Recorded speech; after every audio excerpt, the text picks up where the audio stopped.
From plane of light to plane, wings dipping through geometries and orchids that the sunset builds, the last tumultuous avalanche of light pines above the guttural gorge, the hawk comes. His wing skites down another day. His motion is that of a honed steel edge.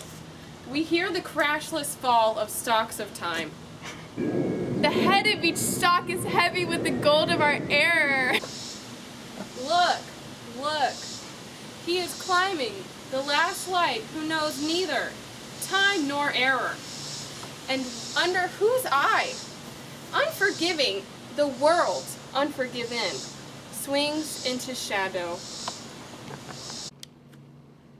Long now, the last thrush is still. The last bat now cruises in his sharp hieroglyphics. His wisdom is ancient, too, and immense. The star is steady like Plato over the mountain. If there were no wind, we might, we think, hear the earth grind on its axis, or history drip in darkness like a leaking pipe in the cellar. Alright, so we're going to be analyzing Evening Hawk by Robert Penn Warren. So yeah, let's get started. Okay, so it starts off saying, from plane of light to plane, wings dipping through geometries and orchids that the sunset builds, out of the peak's black angularity of shadow, riding the last tumultuous avalanche of light above pines in the guttural gorge, the hawk comes. All right, so starting off, when he says wings dipping through, he uses imagery to emphasize like how the hawk is moving through the sky.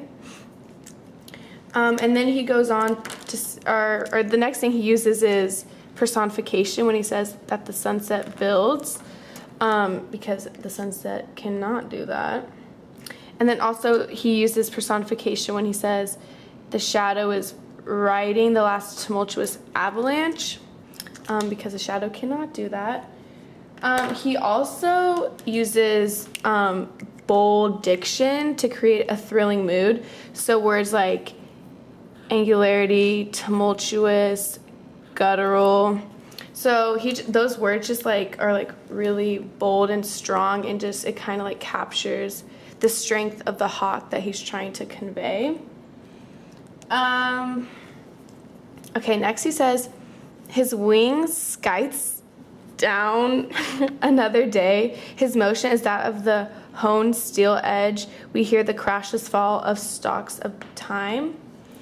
So again, he uses imagery with honed steel edge just to show, like, give like a picture, I guess.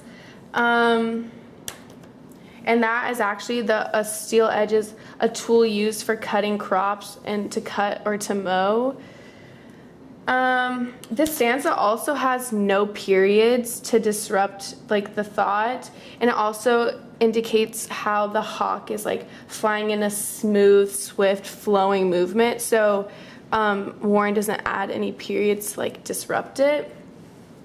And then I also thought crashless fall was interesting, because I think it's an oxymoron, because like crashing and falling kind of like mean the same thing. So the crashless fall, it just seems to contradict itself, but whatever, he's got it. Okay, so then he moves on to say, the head of each stalk is heavy with the gold of our error. So that's more imagery of the bird. And then, oh, it's also, it could be an allusion to Midas. He's a guy that when he touches something, it turns to gold. So we don't know if he's alluding to that or what. But also gold and air kind of have a contrast, because gold kind of like represents like perfection and like high money and just like sophistication. And then when it talks about the gold of our air, it just is kind of like contrasting. Okay. So next he goes on to say, look, look, he is climbing the last night. Who knows neither time nor air, and under whose eye, unforgiving the world, unforgiven swings into shadow. So when he says climbing the last night, that kind of gives you a sense of like the hawk is thriving for a greater force, like heaven. Like he's looking for the gates of heaven, like the last light, like he's making like the last flight until he goes to like the greater world. I don't know. Okay, and then he also repeats unforgiving and unforgiven.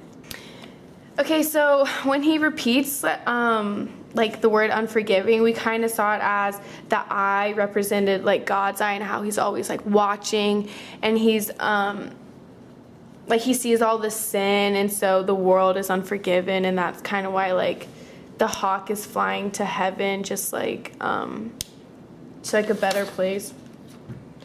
Moving on. Okay, so the next stanza is, long now the last thrush is still, the last bat now cruises in his sharp hieroglyphics. His wisdom is ancient too, and immense. The star is steady like Plato over the mountain.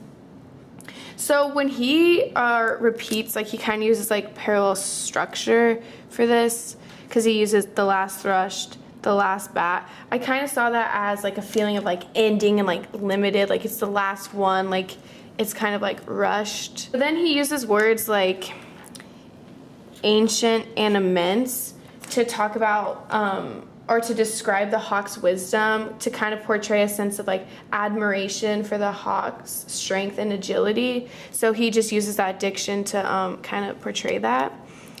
And then he uses a simile when he says the star is steady like Plato over the mountain. So he uses that simile to compare kind of like the hawk's destination and just like kind of where he's going. And he also makes an allusion to Plato, which was a Greek philosopher who was responsible for higher learning, or that's what he like specialized in.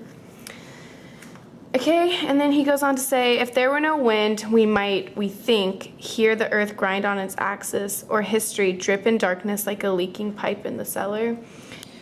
So in this stanza, we kind of took it as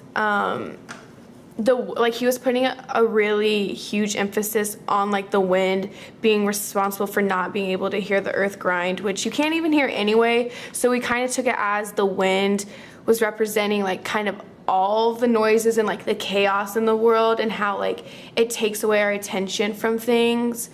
Obviously we not be able to hear the earth grind on its axis, but whatever. And then, or history drip in darkness like a leaking pipe in the cellar. We kind of thought that to mean like you don't normally notice when a pipe is leaking in the cellar. So when he says that, it's kind of like no one's really like thinking of history or paying attention to it, like it can go like unnoticed.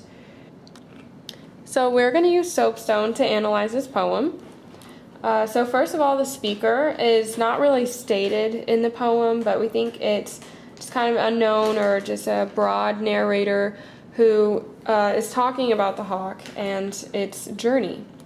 So the occasion is the time that the hawk soars through the sky, and before the night comes, obviously, because it's called Evening Hawk. And it's admiring the complexity and strength of the hawk as it's flying. The audience can be anyone. It's not really pointed towards any specific group of people.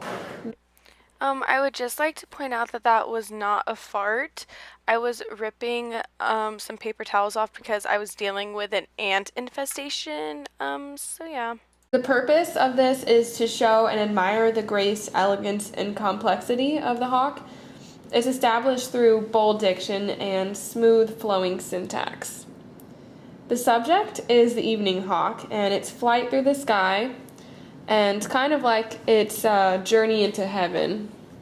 The tone of it is an engrossed and admiring, kind of tranced, emotional kind of journey, and its excitement, and it's overcome with the strength of the hawk and just kind of admiring it as it flies in the sky. Okay, so that was our analysis of The Evening Hawk by Robert Penn Warren. I hope you enjoyed.